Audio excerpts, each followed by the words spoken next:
ध्यानश्लोकम् आङ्किकं भुवनं यस्य वार्षिकं सर्ववाङ्मयम् आहार्यं चन्द्रतारादि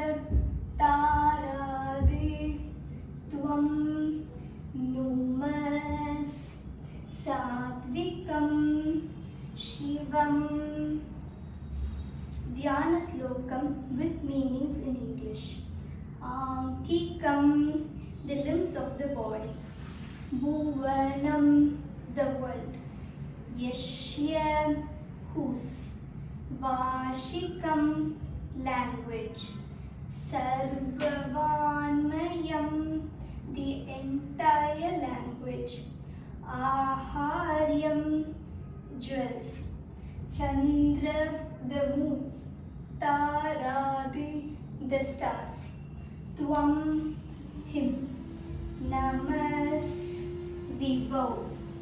Satvikam, pure. Shivam, Lord Shiva.